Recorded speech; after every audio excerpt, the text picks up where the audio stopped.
कि गुड़गांव का जो विकास हुआ है ना वो तरीके से नहीं हुआ।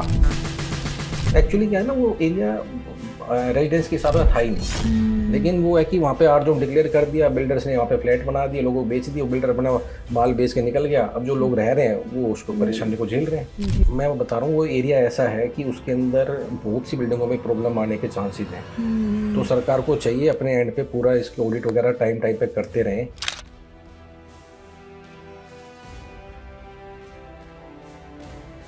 एक तरफ हम बात कर रहे हैं इंडस्ट्रीज़ को बड़ी चिंता है कि इंडस्ट्रीज़ हो सकता है पलायन कर जाए और गुड़गांव फिर से गांव बनने की ओर अग्रसर हो जाए, और दूसरी तरफ अरालियाज, मैग्नोलियाज, कमीलियाज 100 करोड़ के फ्लैट बिक के मतलब सारे रिकॉर्ड ध्वस्त कर रहे हैं।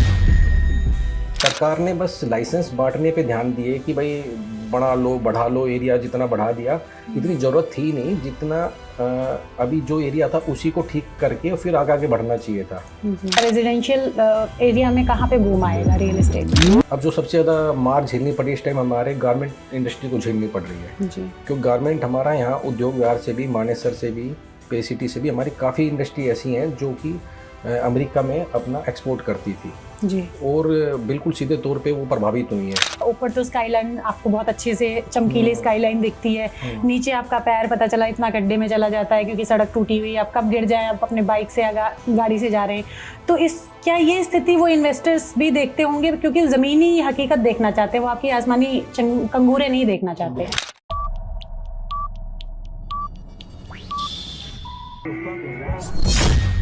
एक दौर था जब गुरुग्राम का नाम बड़े शान से लिया जाता था।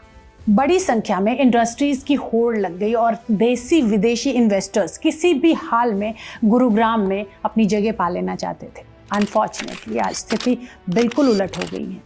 आज गुरुग्राम का नाम आता है तो घंटों लंबे ट्रैफिक जैम के लिए, सबसे अधिक पोल्यूटेड शहरों की लिस्ट को टॉप करने के लिए, और जल भराव यानी कि वाटर लॉगिंग तो जैसे शहर के नाम का पर्याय बन गया है। इस बदलती धूमिल होती छवि में उद्योगों का क्या हो रहा है, रियल एस्टेट की क्या स्थिति है, और लोकल समस्याओं के अलावा जो अमेरिका ने टैरिफ लगाया है उसकी वजह से उद्योगों पर क्या असर पड़ रहा है। लोकल समस्याओं के अलावा अमेरिका के टैरिफ की मार से यहाँ की गारमेंट इंडस्ट्री कितनी प्रभावित है। आपको पता है कि गुरुग्राम के कुछ ऐसे हिस्से हैं जहाँ पर कायदे से रेजिडेंशियल एरिया बन ही नहीं सकता था। वो एरियाज कौन से हैं, क्यों उनको लाइसेंस दे दिया गया और उस पर मल्टी स्टोरी अपार्टमेंट्स बन गए हैं। इन अपार्टमेंट्स में रह रहे लोगों के ऊपर खतरे की तलवार हमेशा लटक रही है। क्यों शहर चिंटल्स जैसे हादसे को न्योता दे रहा है। ये स्थितियां कैसे सुधर सकती हैं, कैसे इंडस्ट्रीज को बचाया जा सकता है, और कैसे रेजिडेंशियल प्रॉपर्टी के सेक्टर में गुरुग्राम के वर्चस्व को बचाए रखा जा सकता है। क्या बहुत देर हो चुकी है या स्थितियां अभी भी सुधर सकती हैं? इन सभी मुद्दों पर बात करने के लिए हमारे साथ हैं गुरुग्राम उद्योग एसोसिएशन के प्रेसिडेंट प्रवीण यादव। नमस्कार सर, स्वागत है आपका। तो सर, सबसे पहली बात तो ये बताइए कि जो डर है, जो गुड़गांव की एक स्थिति है कि गुड़गांव अव्यवस्थाओं का शिकार हो गया है, गंदगी वाला शहर हो गया, अतिक्रमण इसकी पहचान बन गई है, ट्रैफिक जैम के लिए विश्व स्तर पर जाना जाने लगा है, तो ऐसे में इंडस्ट्रीज पे कितना प्रभाव पड़ा है? नहीं, बिल्कुल आपने ठीक कहा। एक टाइम ऐसा था जब लोग यहाँ चाहते थे कि इंडस्ट्री लगाना है, ये सपनों का शहर होता है। गुड़गांव हर किसी की पसंद होती है कि हम पहले यहाँ गुड़गांव के अंदर इंडस्ट्री लगाएं, अपना रहना जो है हमारा गुड़गांव के अंदर हो। इसके पीछे कारण है कि गुड़गांव की भौगोलिक स्थिति। अगर हम देखें, गुड़गांव दिल्ली के बिल्कुल सटा हुआ है, इंटरनेशनल एयरपोर्ट है जो मुश्किल से यहाँ से 4-5 किलोमीटर की दूरी पर है। तो कोई भी हमारे इन्वेस्टर आते हैं, फॉरेन इन्वेस्टमेंट भी आती है, तो वो पसंद करते हैं गुड़गांव के अंदर हमारा सेटअप लगे, और ये हुआ भी है। गुड़गांव ने बहुत ज़्यादा डेवलपमेंट भी करी है, लेकिन ये जो डेवलपमेंट जिस तरीके से होनी चाहिए थी वो ना हुई। ये बड़ी अस्त व्यस्त तरीके से इसकी डेवलपमेंट हुई, जिसकी वजह से आज हम सब लोगों को इसका खामियाजा भुगतना पड़ रहा है। जैसे जो लाइसेंस बांटे गए, पहले की सरकारों ने भी दिए, किसी ने भी दिए, तो उसमें बहुत ही तरीके से इसकी डेवलपमेंट पे ध्यान नहीं दिया गया। कहीं पर भी कमर्शियल बन के खड़ा हो गया, कहीं पर भी रेजिडेंशियल बन के खड़ा हो गया। तो और जो सुविधाएं मिलनी चाहिए थी लोगों को वो नहीं मिल पा रही हैं। इंडस्ट्रियल एरिया बनाए, उनके अंदर ना ढंग से अभी रोड आए दिन ख़राब रहते हैं, ना पेयजल की स्थिति है। गर्मियों के टाइम में पूरे गुड़गांव के अंदर आपको पता पानी की काफ़ी ज़्यादा शॉर्टेज हो जाती है। तो ये बेसिक जो इंफ्रास्ट्रक्चर है इसका ध्यान नहीं रखा गया, और शहर जो बढ़ता गया और बदहाली की तरफ ये अब जाता जा रहा है। तो जी। इसके लिए सरकार को ध्यान देने की जरूरत है, अदरवाइज यहाँ से फिर लोगों को मजबूरी में बस पलायन करना पड़ेगा। लोग चाहते नहीं है रहना, गुड़गांव में चाहते हैं, काम भी करना चाहते हैं, लेकिन एक हद तक ही तो यहाँ पर अपने आप को कष्टों में देखेंगे। जैसे उनको लगेगा कि भाई यहाँ पर अब बिल्कुल ही मुश्किल हो गया है, कुछ नहीं हो पा रहा है, तो फिर वो सेकंड ऑप्शन देखते हैं अपना, कहीं ना कहीं आसपास में जाएंगे। यहाँ गुड़गांव में एजेंसीज भी अलग अलग हैं। आप नगर निगम कुछ अलग चीज़ों के लिए, आप सड़क के लिए जा रहे हैं, नगर निगम के पास जाइए, कुछ और इंफ्रास्ट्रक्चर आप HSIDC के पास जाइए, उसके बाद पता चला अगर ग्रीन बेल्ट आ गया तो जी नहीं, इसकी शिकायत आपको GMD को करनी होगी। तो ये जो एजेंसीज डिफरेंट हैं, उसमें आपसी तालमेल भी नहीं है, तो उस वजह से आप लोगों को काफ़ी दिक्कत आती होगी। बिल्कुल बिल्कुल, हमने ठीक कहा, ये पता नहीं किस सोच से बनाई थी मल्टीपल एजेंसीज को जो काम दे दिया है, ये बिल्कुल गलत था। जैसे हम अपनी बात करें, हमारे पास पहले HSIDC सारा एरिया देखती थी, चाहे वो साफ सफाई का काम हो, चाहे रोड्स का काम हो, चाहे वहाँ पानी की सप्लाई देनी हो, चाहे और ओवरऑल मेंटेनेंस करनी हो, सब HSIDC करती थी। लेकिन उसके बाद फिर नगर निगम की एंट्री हो गई। अब कुछ रोड्स जो है वो GMD के अंदर आ गए, जो मेन रोड्स है कनेक्टिंग जितने भी उद्योग विहार के और इनके एरिया के। तो कहीं ना कहीं फिर आपस में उनके तालमेल की कमी तो देखो रहती है, और एक काम करने के लिए उनको कई बार परमिशन लेने के लिए महीनों महीनों लग जाते हैं। पहले हम HSID कोई काम होता है, हम HSID का अधिकारी को फोन करते थे, वो तुरंत उस पर एक्शन लेते थे।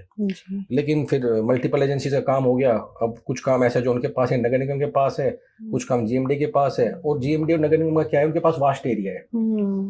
HSIDC तो अपना छोटा सा एरिया गवर्न करती है और उसी को देखती है, उसको मेंटेन करती है, तो वो इजीली मेंटेन हो रहा था जी। लेकिन अब नगर निगम के पास बड़ा एरिया हो गया, ऐसे GMD के पास काफी हो गया, तो उसमें फिर काम जो है वो समय पे पूरा नहीं हो पाता है, जिसकी वजह से परेशानी फिर झेलनी पड़ती है सबको जी। तो इसमें जो फॉरेन इन्वेस्टर्स हैं, जो कंपनियों में पैसा लगाते हैं, क्या लगता है उद्योग विहार के इलाके में अगर देखें तो वहाँ पे नीचे रेहड़ियां हैं, ऊपर तो स्काईलाइन आपको बहुत अच्छे से चमकीली स्काईलाइन दिखती है, नीचे आपका पैर पता चला इतना गड्ढे में चला जाता है क्योंकि सड़क टूटी हुई, आप कब गिर जाए, आप अपने बाइक से गाड़ी से जा रहे हैं। तो क्या ये स्थिति वो इन्वेस्टर्स भी देखते होंगे, क्योंकि जमीनी हकीकत देखना चाहते हैं, वो आपकी आसमानी कंगूरे नहीं देखना चाहते। जब कोरोना काल स्टार्ट हुआ था, उस टाइम इतनी ज्यादा यहाँ अस्त व्यवस्था नहीं थी, गंदगी नहीं थी जी। लेकिन अगर हम आज देखें तो आज आप किसी भी गली के अंदर उद्योग विहार में चले जाएं, आपको दुनिया भर की रेहड़ियां मिलेंगी, और उनकी वजह से जाम की स्थिति भी रहती है। वो बहुत ही अस्त व्यस्त तरीके से खड़ी हुई है, फिर वो कूड़ा भी उनकी वजह से फैलता है। तो हमारी ये सरकार से भी, HSIDC के जो यहाँ पर गवर्निंग बॉडी है, उनसे हमने ये बात भी कही थी कि भाई आप इन रेहड़ियों को एक उचित स्थान दें हर फेस में। एक तो ये बिल्कुल ही जो हर गली में खड़ी है एकदम ठीक नहीं है, हर मोड़ के ऊपर खड़े होते हैं, जिसकी वजह से ट्रैफिक जाम भी लगता है। तो आप एक जगह, हर फेसेस में एक जगह, डेजिग्नेटेड जगह दे दीजिए रेहड़ी वालों को, उनका भी काम चले, लोगों को भी सहूलियत मिले, और साथ में साथ एरिया जो है वो ठीक साफ सुथरा और मेंटेन रहे। तो इसको देखते हुए काफी टाइम हो गया, लेकिन अब उस पर कोई कार्रवाई नहीं हो रही, और ये रेहड़ियां जो है दिन प्रतिदिन बढ़ती जा रही है। बिल्कुल बिल्कुल, मतलब वहाँ जाम से निकलना बहुत मुश्किल हो जाता है। उद्योग विहार का जाम अपने आप में निकलना भी, और फिर ऊपर से वो सारी अर्थव्यवस्था, कूड़ा करकट सारा फैलता है, मतलब उसकी वजह से इलाके की खूबसूरती, एक अच्छी इमेज नहीं बनती। और आपने ठीक कहा, देखो अब उद्योग विहार में देखो इतनी मल्टीनेशनल कंपनीज यहाँ काम कर रही हैं, जो भी आजकल स्टार्टअप्स लगते हैं, कोई भी MNC आती है, उनकी पहली प्रेफरेंस तो गुड़गांव है अभी भी जी। तो वो आते हैं, लगाते भी हैं, लेकिन जब वो ऐसी अव्यवस्था देखते हैं तो कहीं ना कहीं फिर उनका मन थोड़ा कुंठित तो होता है इस चीज़ों से कि भाई इतना हमने पैसा लगाया, यहाँ के इन्वेस्ट करा, और हमें सुविधाओं के नाम पर ये सब देखना पड़ रहा है जी। तो ये तो सरकार की फेलियर है, और उनको इसको देखना चाहिए, और जितना जल्दी हो सके इन चीज़ों को, क्योंकि बेसिक चीज़ें हैं। अब देखो कोई भी आदमी अगर उद्योग लगा रहा है, यहाँ पे आगे इन्वेस्ट कर रहा है, तो वो देखो अपने पैसे तो लेकर आ रहा है, सरकार से पैसे की डिमांड नहीं कर रहा, वो अपने पैसे ला रहा है, उसके पास फंड्स हैं, वो आके इन्वेस्ट कर रहा है, जो भी इंडस्ट्री लगाना चाहता है वो लगाने के लिए वो आ रहा है। लेकिन साथ ही साथ वो सरकार से जो थोड़ी बेसिक चीजें वो तो चाहेगा कि रोड उनको मिले, पानी उसको मिले, बिजली उसको मिले, साफ सफाई उसको मिले, और उसके लिए मेंटेनेंस देने के लिए भी रेडी है। तो उसके बाद भी अगर ये चीजें नहीं हो रही है तो कहीं ना कहीं ये सरकार का दोष है जी। तो अगर इसकी वजह से, अव्यवस्थाओं की वजह से अगर कोई उद्योग प्रभावित हुआ है तो सबसे ज्यादा कौन सा हुआ है? नहीं देखो, अवस्था हुई तो सभी को फर्क पड़ता है जी। लेकिन आज जिस हिसाब से सिनेरियो बन रहा है, अगर हम देखें जो अमेरिका ने टैरिफ लगाया है, और इसके बाद अब जो सबसे ज्यादा मार झेलनी पड़ी इस टाइम हमारे गारमेंट इंडस्ट्री को झेलनी पड़ रही है, क्योंकि गारमेंट हमारा यहाँ उद्योग विहार से भी, मानेसर से भी, पे सिटी से भी हमारी काफ़ी इंडस्ट्री ऐसी हैं जो कि अमेरिका में अपना एक्सपोर्ट करती थी जी। और बिल्कुल सीधे तौर पे वो प्रभावित हुई है। कुछ लोग ऐसे हैं जिनका कंटेनर यहाँ से चला गया था, अब वो बीच में फंसा हुआ है, वो समझ नहीं पा रहे उसको वापस मंगाए या उसको वहाँ भेजे तो वो किस रेट पर माल वहाँ बिक पाएगा, नहीं बिक पाएगा। तो बड़ी असमंजस की स्थिति है। तो कोई क्लैरिटी नहीं है गवर्नमेंट की तरफ से? क्लैरिटी नहीं, अभी वेट एंड वॉच में चल रहे हैं कि हो सकता है भाई अमेरिका के राष्ट्रपति ट्रम्प जी को थोड़ी सद्बुद्धि आ जाए और वो इस चीज़ को वापस ले लें। जी जी। तो इसमें गारमेंट इंडस्ट्री की आपने बात करी है कि वहाँ पे उनका एक्सपोर्ट करते हैं, तो ये गारमेंट इंडस्ट्री टोटल इंडस्ट्री की गुड़गांव मानेसर मिला के कितना % बनती है? देखो, अगर हम बात करें गुड़गांव मानेसर पे सिटी, तो आप मान के चलो 30 से 40% जो इंडस्ट्री है वो गारमेंट्स की है जी। और गारमेंट्स में एक्सपोर्टर्स काफ़ी हैं जो विभिन्न विभिन्न देशों में एक्सपोर्ट करते हैं। अब उसमें से कुछ ऐसे हैं जो अमेरिका भी कर रहे हैं, साथ साथ यूरोपियन यूनियन भी कर रहे तो हैं, उनका और काम तो चल रहा उनका है। काम चल रहा है। कुछ ऐसे हैं जो अभी इस टाइम सिर्फ और सिर्फ अमेरिका ही भेज रहे थे अपना माल, जी। तो उनके लिए इस टाइम बड़ी ऐसी स्थिति हुई है। एक तरफ हम बात कर रहे हैं इंडस्ट्रीज को बड़ी चिंता है कि इंडस्ट्रीज हो सकता है पलायन कर जाए और गुड़गांव फिर से गांव बनने की ओर अग्रसर हो जाए, और दूसरी तरफ अरालियाज, मैग्नोलियाज, कमीलियाज 100 करोड़ के फ्लैट बिक के मतलब सारे रिकॉर्ड ध्वस्त कर रहे हैं। तो ये जो विरोधाभासी तस्वीर है साइबर सिटी की, उसको कैसे डिफाइन करेंगे आप?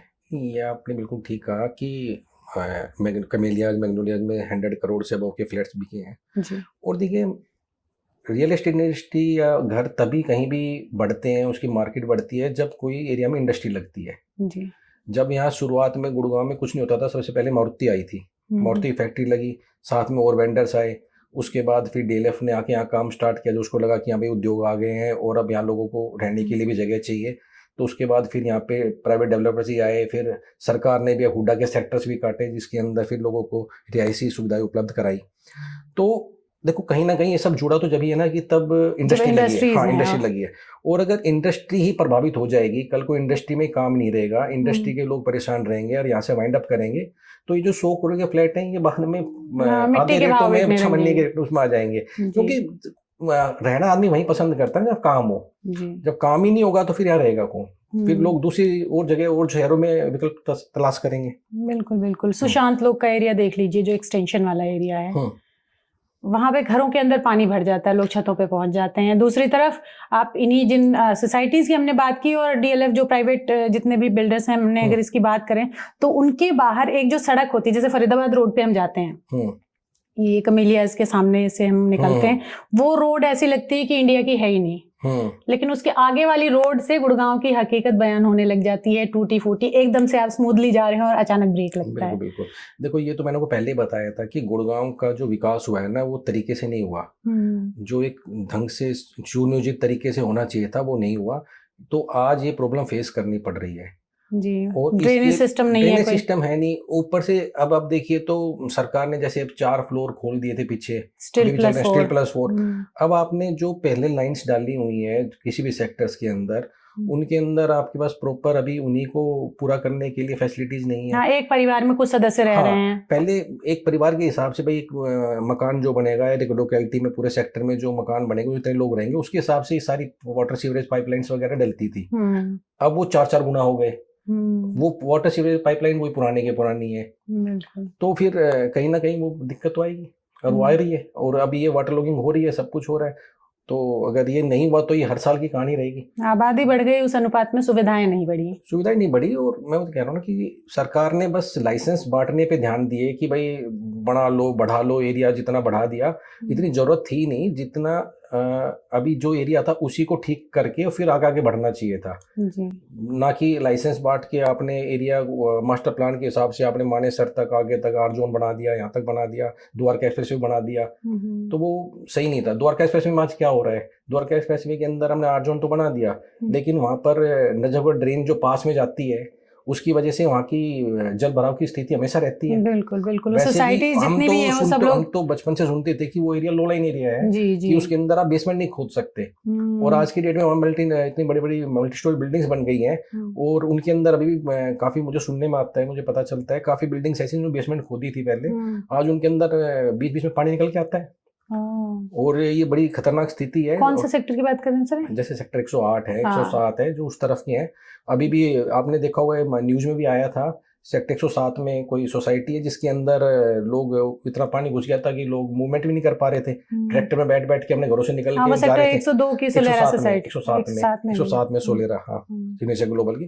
तो एक्चुअली क्या है ना, वो एरिया रेजिडेंस के हिसाब से था ही नहीं, लेकिन वो है कि वहाँ पे आर जोन डिक्लेयर कर दिया, बिल्डर्स ने वहाँ पे फ्लैट बना दिए, लोगों को बेच दिया, बिल्डर अपना माल बेच के निकल गया, अब जो लोग रह रहे हैं वो उसको परेशानी को झेल रहे हैं। जी। तो ये गलती है कि वो एरिया आर जोन के हिसाब से था नहीं, जिसमें लोगों ने फ्लैट बना लिए, तो वो सरकार की गलती काफी है। खतरनाक भी हो सकता बहुत है। खतरनाक है। मुझे तो सबसे बड़ी दिक्कत ये लग रही है कि आने वाले टाइम में पता नहीं क्या होगा, क्योंकि जिस हिसाब से वहाँ पे कंस्ट्रक्शन हो रखी है, पानी नीचे का खराब है और वाटर लेवल इतना ऊपर है, तो बिल्डिंग कैसे सर्वाइव करेंगी, उनका मुझे लगता है गिरने का भी चांस बड़ा बना हुआ है। जी जी जी। तो इस पे कोई चेक नहीं लगाते। इन्होंने बीच में वो बात की थी ना स्ट्रक्चरल ऑडिट की, तो ना उस पे प्रशासन ने किसी तरह का ध्यान दिया, ना बिल्डर्स चाह रहे हैं, ना RWA, क्योंकि पैसे इतने रख दिए हैं कि आप थर्ड पार्टी से ऑडिट करवाएंगे।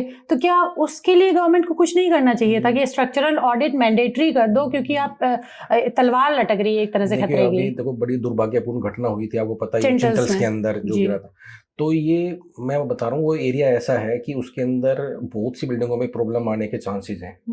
तो सरकार को चाहिए अपने एंड पे पूरा इसके ऑडिट वगैरह टाइम टाइम पे करते रहें। अब आप देखिए, एक बहुत बड़े बिल्डर है DLF जी। आप देखोगे तो उन्होंने उस द्वारका एक्सप्रेस के उस स्ट्रेच में 1 इंच जमीन नहीं खरीदी, क्योंकि उन्होंने पूरी सोइल टेस्टिंग वगैरह पहले अपनी करा रखी थी, तो उनके अकॉर्डिंग वो जगह बिल्कुल भी रेजिडेंस के हिसाब से परफेक्ट नहीं थी। जी जी। लेकिन बाकी बिल्डर्स ने वहाँ पर अपने छोटे बिल्डिंग छोटे बनाई, बिल्डर्स आ गए और हाँ उन्होंने आई बनाए और चल रहा है। लेकिन अब वही बात है, दिक्कत अभी देखो आ भी रही है और आने वाले भविष्य में और ज़्यादा विकट रूप भी धारण कर सकती है। तो आप लोग इस पे डिमांड नहीं करते गवर्नमेंट से कि इस तरह का स्ट्रक्चरल ऑडिट कम से कम अपने लेवल पे करवाएं, क्योंकि ना तो जितने पैसे उन्होंने करोड़ करोड़ रुपए मांग लिए, ना तो वो बिल्डर देने को तैयार हैं, ना वो रेजिडेंट्स देने को तैयार हैं। तो क्या सरकार और प्रशासन को इसका जिम्मा नहीं उठाना चाहिए? नहीं उठाना चाहिए, मैं तो कह रहा हूँ कि तो अल्टीमेटली अगर देखो कोई भी चीज़ कहीं भी, अगर जैसे चिंटल्स के अंदर बिल्डिंग गिरी तो नाम तो पूरे गुड़गांव का ही खराब हुआ ना। बिल्कुल बिल्कुल। और ऐसे ही अगर मान लो और ऐसे हादसे हो जाते हैं तो कल को तो गुड़गांव का ही नाम खराब होना है, सरकार का, हरियाणा का, अपना सबका खराब होना है। तो ये तो सरकार को अपने एंड पे, उस एरिया में तो मुझे लगता है खास तौर पे बहुत जरूरत है। और वहाँ पे अभी भी काफी बिल्डिंग्स ऐसी हैं जो अभी भी उनकी स्थिति जो है वो ज्यादा अच्छी नजर नहीं आ रही है। तो उनको देखते हुए सरकार को चाहिए कि उन पे बिल्कुल स्ट्रेस ऑडिट अपने एंड पे कराए। जी जी जी। और जैसे वाटर लॉगिंग की बात करते हैं सर, तो अब बताते हैं बड़े बुजुर्ग यहाँ पे बताते हैं कि यहाँ पे जोहड़ हुआ करते थे, नाले हुआ करते थे, जो पानी ड्रेन हो जाता था, बारिश आती थी, तेज बारिश आती थी, घंटे भर में पानी चला जाता था। वो बताते हैं कि हाईवे पे बड़े बिल्डर ने उस पर मॉल बना लिया है, उसका कोई विकल्प नहीं दिया गया। नहीं बिल्कुल आपने ठीक कहा ये बात। ये हाईवे पे एक बिल्डर ने नहीं, काफी जगह कई बिल्डरों ने काम किया है कि जो एक नेचुरल ड्रेन थी जो बना हुआ था पहले, उस पानी का निकालने का रास्ता, उस पे कई कई जगह आज के दिन बिल्डिंगें खड़ी हो गई हैं। और देखो पानी को क्या होता है ना कि जब भी अत्यधिक वर्षा होगी, कुछ होगी, तो पानी का अपना एक वो जो नेचुरल एक फ्लो बना हुआ था ना, वो उसके रास्ते से बहने की कोशिश करता ही करता है पानी। और आज उसमें बिल्डिंगें अड़ रही हैं वहां पर, तो वो कहीं ना कहीं फिर इस हिसाब से पानी निकल नहीं पा रहा और आसपास के एरिया में फैल के जल भराव की स्थिति को उत्पन्न कर रहा है। तो ये तो खामियां रही हैं, सरकार की तरफ से खामियां रही हैं कि जब उन्होंने मास्टर प्लान जब बना रहे थे तो उन्होंने इस चीज़ का बड़ा ध्यान रखना था कि हमें ये एरिया बिल्कुल खाली छोड़ना है, यहाँ पर हमें कोई भी बिल्डिंग बनाने की परमिशन नहीं देनी है। तो आज अगर वो परमिशन वहाँ दी है और बिल्डिंगें बनी है तो आज दिक्कत आई रही है, आपके सामने ही है जो है जी।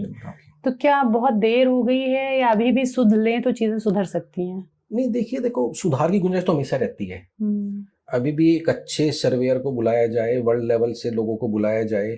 भाई और भी कंट्रीज हैं जहाँ कभी ये ऐसी प्रॉब्लम्स रही होंगी, डेवलपिंग फेस में जो भी कंट्री रही हैं, तो उनके विशेषज्ञ लोग यहाँ आए, वो इस पे इसका वे आउट बनाए कि भाई इसमें हम क्या कर सकते हैं। भाई मैं कहता हूँ 100% प्रॉब्लम सोल्व नहीं होती, अगर आधी भी हो जाती है, कुछ परसेंट भी हो जाती है, तो फायदा ही है ना हमें। तो एक प्रॉपर सर्वे, एक बढ़िया एक्सपर्ट्स की टीम यहाँ आकर काम करे, सब देखिए भाई कैसे पानी का फ्लो कहाँ से कहाँ जा रहा है, हमें कहाँ कहाँ क्या क्या। जैसे हम जोड़ की बात करी, बिल्कुल ठीक है आपने, जितने भी गांव थे सब में जोड़ होते थे पहले, और आज सिर्फ 1-2 गांव में जोड़ बचे हैं, अदरवाइज मुझे लगता नहीं इस एरिया में कहीं जोड़ है। सब में बिल्डिंगें बन गई हैं, लोगों ने जोड़ पे कब्जा, अवैध कब्जा कर लिया है, जोड़ों पे बिल्डिंगें बना दी हैं, तो वो गलत है। वो जोड़ होते थे, वो पानी को सोख लेते थे, उसकी वजह से वाटर रिचार्ज भी होता था हमारा वाटर जो लेवल वो भी ऊपर रहता था। आज गुड़गांव में वाटर लेवल बहुत नीचे जाता जा रहा है, और मतलब कई जगह तो आप मान के चले समरसेबल वगैरह फेल हो चुके हैं, क्योंकि वाटर लेवल उसके बहुत नीचे जा चुका है। तो ये जितने भी गांव के अंदर जोड़ है, सरकार को सर्वे करना चाहिए, जहाँ जोड़ थे पहले वहाँ उन जोड़ को दोबारा रिस्टोर करना चाहिए।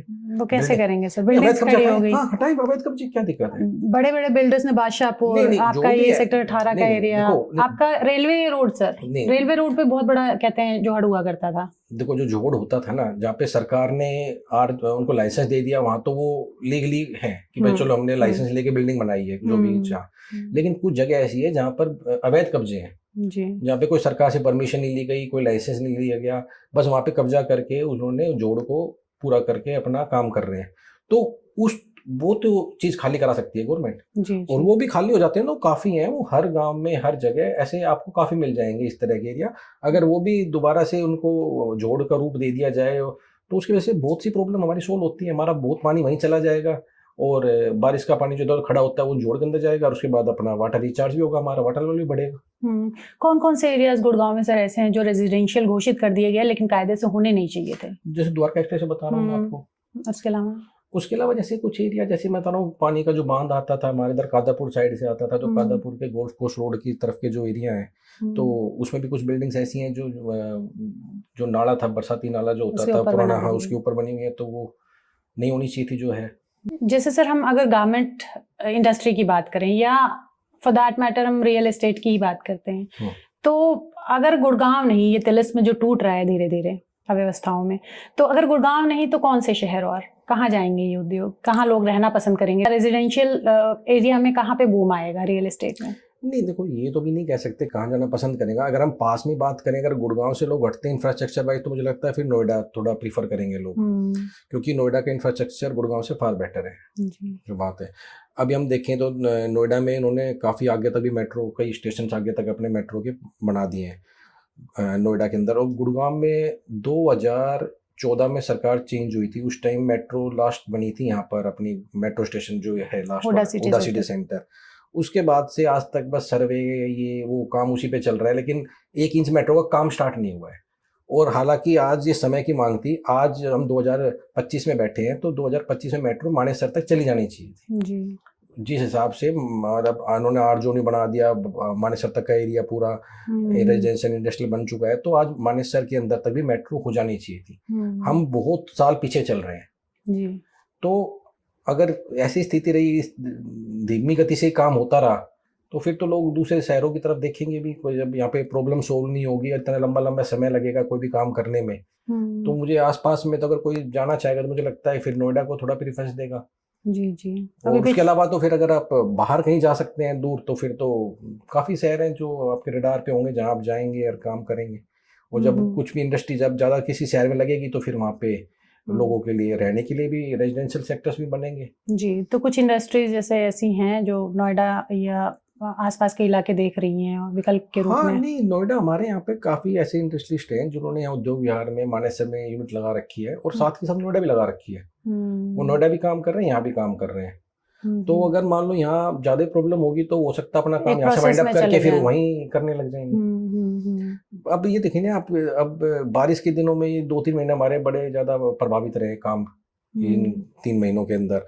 अब इसके बाद दिवाली के बाद हमारा प्रदूषण स्टार्ट हो जाता है, हाँ ग्रैप लग जाता है, फिर काम जब प्रभावित होता है। तो अब आप देखिए, अगर हम साल में से 5-6 महीने अगर हमारा काम प्रभावित होता है XYZ वजह से, तो फिर दिक्कत तो है ही। इसी पे बात करते हैं कि पोल्यूशन से गुड़गांव कैसे निपटे, आपको क्या लगता है? देखो, पोल्यूशन के लिए मुझे लगता है किसी एक एजेंसी को नहीं, सभी को काम करना पड़ेगा। पोल्यूशन अलग अलग लेवल पे है। अभी क्या है कि लोग कहते हैं फैक्ट्रियां बंद कर दो, पोल्यूशन हो रहा है। अगर हम देखें तो फैक्ट्री तो बहुत ही एक कम परसेंटेज जो है इसमें कंट्रीब्यूट कर रहा है। आपकी जो कंस्ट्रक्शन चल रही हैं, और सबसे ज़्यादा मुझे जो लगता है पर्सनली, अगर जो पोल्यूशन गुड़गांव में और हमारे इधर फैल रहा है, वो फैल रहा है due to bad condition of roads. आपके रोड जब तक ठीक नहीं होंगे ना, हमेशा आप देखना जब भी गाड़ी जाएगी गड्ढे में जाएगी, धूल उड़ेगी, और ऐसा होता है कि कुछ वैसे कारण भी होते हैं नेचुरल, जैसे कि हवा उस टाइम काफ़ी कम प्रेशर हो जाता है, हवा काफ़ी कम चलती है, तो वो धूल क्या है, वो वहीं की वहीं रहने लग जाती है, वो फिर आसपास सतह से बहुत ऊपर नहीं जाती नहीं, तो वो फिर है। अगर हम रोड्स अच्छा कर दें, रोड्स में गड्ढे को फिलअप कर देते हैं, और रोड साइड पूरी प्लांटेशन वगैरह ढंग से प्रॉपर करते हैं, और उनको वाटरिंग वगैरह टाइम टाइम पे करते रहते हैं, तो मुझे लगता है काफ़ी हद तक तो प्रदूषण कम हो जाएगा उसी से भी। गार्बेज बर्निंग भी है बहुत गार्बेज लोग बर्निंग करते में हैं। तो उस पर भी कई अभी तक कारण, कोई लगाम नहीं लगाई जा काफी सकी कारण है। है, कई कारण है, इसमें एक कारण नहीं है पोल्यूशन का, तो सब पे काम करना पड़ेगा। और साथ के साथ जो रोड्स की हालत खराब है ना, उस पर ज्यादा काम करने की जरूरत है, क्योंकि सबसे ज्यादा मुझे लगता है कंट्रीब्यूट जो पोल्यूशन में कर रहे हैं ना, वही कर रहे हैं। Thank you so much sir, thank you. हमसे बात करने के लिए, इतनी जानकारी देने के लिए। और Thank you. उम्मीद करते हैं कि गुड़गांव फिर से साइबर सिटी के उस जो स्तर है उसको बचाए रखे। बिल्कुल बिल्कुल, ये तो जो सपनों का शहर है, हम तो चाहते हैं लोग यहाँ आए, इन्वेस्ट करें, यहाँ रहे, हंसी खुशी रहे, अपनी भी तरक्की करे, शहर की भी तरक्की करें, जी। ये हमारी सोच है। और इसके लिए हम तो चाहेंगे सरकार को पूरे खुले दिल से यहाँ पे काम करना चाहिए। जो भी यहाँ पे समस्या आती है उनका तुरंत से तुरंत जल्दी जल्दी समाधान करें, तभी शहर को बचाया जा सकता है। Thank you so much.